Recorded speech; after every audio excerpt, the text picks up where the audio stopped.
At sino gusto maligo rito?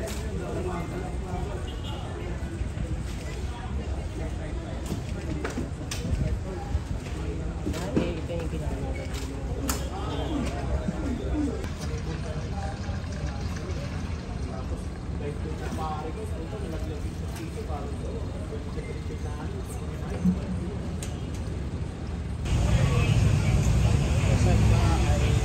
We will continue to clean it, no, in that area kasi siyempre puntahan na yan ng tao and whatever garbage that will give us, we have to do our part as a city government and working hand in hand with the national government.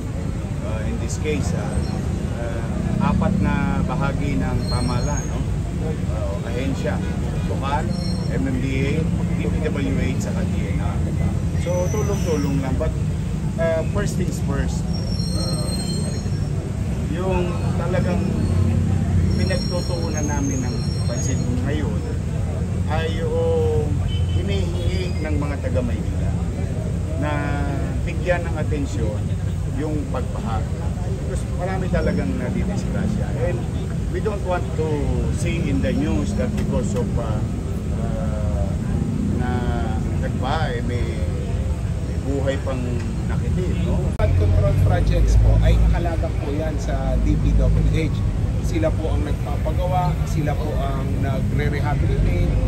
Even yung mga major na drainage system po natin ay ang gumagawa po niyan ay DPWH. Pag nagawa po nila, ita-turn over po sa amin for operation, doon lamang po pumapasok yung jurisdiction natin. Pero habang ginagawa, nire-repair or kinoconstruct, DPWH po yan. Yan po yung sinasabi ni Secretary Bono na technical assistance sa amin. Dahil sila po ang nagpapagawa niyan.